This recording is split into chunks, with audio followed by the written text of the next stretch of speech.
Imagine the most absurd social contract humanity has ever agreed upon. It is a biological function as basic and unavoidable as breathing. It follows us from the cradle to the grave. We even share it with every other mammal on this planet. And yet, as a culture, we have collectively decided that this function does not exist. We lock ourselves in bathrooms like spies because of it. We endure real physical pain in public just to avoid disturbing others.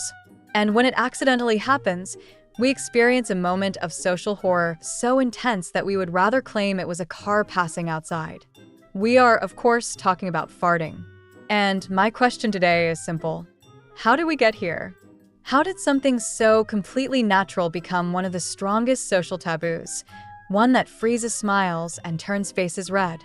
Let's finally examine it, with the kindness of a scientist studying a strange human species.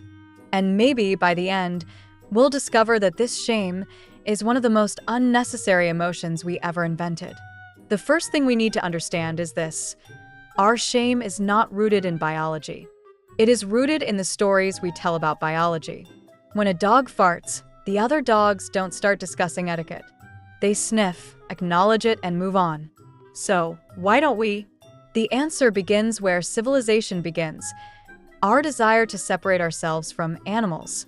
Farting is too animal, too raw, too unfiltered. And precisely because of that, it became the scapegoat in our attempt to be more than just flesh and bones. Throughout history, it became associated with ideas of purity and impurity, both religious and social. Releasing something from inside your body was seen as almost magical, even dangerous. And social elites, always obsessed with control, turned it into a marker of low status and poor upbringing. But here is the real paradox. The more we tried to suppress and hide this function, the more power we gave it. We transformed an ordinary physiological process into a weapon of social destruction. Then came modern hell: open-plan offices, silent elevators, social gatherings in quiet cafes. Our world is designed to bring us physically closer together, but it is also designed so that every sound and every smell becomes painfully noticeable. We built the perfect trap. In this trap, farting is no longer just embarrassing. It becomes a social metaphor, proof that our polished, civilized exterior is thin and fragile, that beneath the suits, makeup, and polite conversations, there still beats an animal heart with a very real digestive system. That is why the panic is so intense. It's not about the sound or the smell. It's about judgment. The fear that a single moment will expose us, that it will push us back among the animals we tried so hard to rise above, that it will label us as unclean, uncontrolled, insufficient. So we choose pain instead. We tense our muscles into cramps. We take long walks. We pretend it was our phone. This entire absurd performance serves one purpose: to maintain the illusion that we are above biology. So what can we do? We cannot stop farting. That's impossible. But we can stop being ashamed of it. I'm not saying we should turn it into trumpet fanfares at family dinners. Social manners still matter.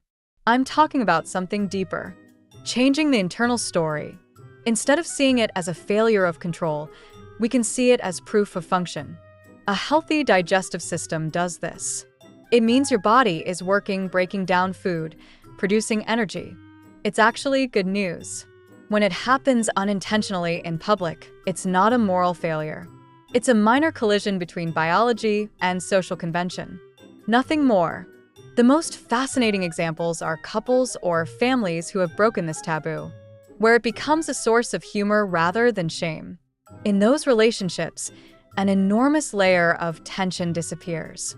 It's a sign of extreme safety and acceptance, accepting each other not only at our best, but also at our most human, most animal. So, why are people ashamed to fart? Because for too long, we have told ourselves a complicated story that we are angels trapped in bodies.